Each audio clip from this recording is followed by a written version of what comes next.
അസ്സലാമലൈക്കും ഫ്രണ്ട്സ്, ഇന്ന് നമുക്കൊരു ഫ്രൈഡ് റൈസ് നോക്കിയാലോ. അപ്പം വീഡിയോ ഇഷ്ടമായെങ്കിൽ സബ്സ്ക്രൈബ് ചെയ്യാനും ലൈക്ക് ചെയ്യാനും കമൻറ്റ് ചെയ്യാനും ഷെയർ ചെയ്യാനും മറക്കല്ലേ. നമ്മൾ ആദ്യം അരി കഴുകി ഒരു 10 മിനിറ്റ് വെള്ളത്തിൽ കുതിരാൻ വെച്ച ശേഷമാണ് നമ്മൾ അരി കഴുകി ഇടുന്നത്. വെള്ളം തിളച്ച ശേഷം അതിൽ കുറച്ച് എണ്ണ, നമ്മൾ സൺഫ്ലവർ ഓയിലാണ് ഒഴിച്ചിട്ടുള്ളത്. നാരങ്ങയും ഒഴിച്ച് അരിയും ഇട്ട് നമ്മളത് വേവിക്കാനായിട്ട് വയ്ക്കാം. ഉപ്പിടാൻ മറക്കല്ലേ.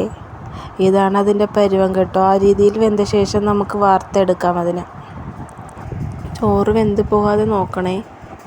ഒരു പാത്രത്തിൽ പിന്നെ നമുക്ക് കുറച്ച് ആവശ്യത്തിന് വെളിച്ചെണ്ണ ഒഴിച്ചിട്ട് ബീൻസ് ഇട്ട് കൊടുക്കാം. ഉപ്പും കുരുമുളക് പൊടിയും ഇട്ട് കൊടുക്കാം. എരിവനുസരിച്ച് ഇടണേ. ഹൈ ഫ്ലെയിമിൽ തന്നെ വെക്കണം. പിന്നെ ക്യാരറ്റ് ഇട്ട് കൊടുക്കാം. ക്യാരറ്റ് 250 ഗ്രാമും ബീൻസ് 250 ഗ്രാമാണ് യൂസ് ചെയ്തിട്ടുള്ളത്. പിന്നെ ക്യാപ്സിക്കം 1 ഇട്ടിട്ടുള്ളത്. സെലറീസ് നമുക്ക് ആവശ്യത്തിന് ഒരു കൈപ്പിടി പോലെ എടുത്താൽ മതി.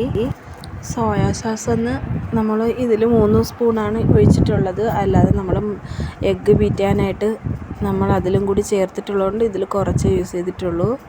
ഞാനൊരു 5 എഗ്ഗാണ് യൂസ് ചെയ്യുന്നത്. ടൊമാറ്റോ പേസ്റ്റ് ആവശ്യത്തിന് ഒഴിച്ചാൽ മതി. വേണ്ടാന്നുണ്ടെങ്കിൽ ഒഴിവാക്കാം. മുട്ട പൊട്ടിച്ച് വെച്ച ശേഷം നമുക്ക് അതിൻ്റെ കൂടെ ഒരു 2 സ്പൂൺ സോയാ സോസും കൂടി ഒഴിച്ച് ബീറ്റ് ചെയ്ത് വെക്കാം.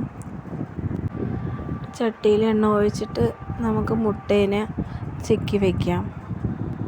ഇത് ചിക്കി റെഡിയാക്കി വെച്ച ശേഷം നമ്മൾ റെഡിയാക്കി ആദ്യം വെച്ചിരിക്കുന്ന അതിൽ ചോറ് നമുക്ക് ചേർക്കാം. ചോറ് ചേർത്ത ശേഷം ഉപ്പോ കുരുമുളകോ എന്തെങ്കിലും ആവശ്യമുണ്ടെങ്കിൽ അതും കൂടി ചേർക്കണം. പിന്നെ മുട്ട ചിക്കി വെച്ചിരിക്കുന്ന അതും കൂടി മിക്സ് ചെയ്ത് എല്ലാം കൂടി മിക്സാക്കി വെച്ച് കഴിഞ്ഞാൽ നമ്മളെ ഫ്രൈഡ് റൈസ് റെഡി. അപ്പോൾ okay, thank you for watching.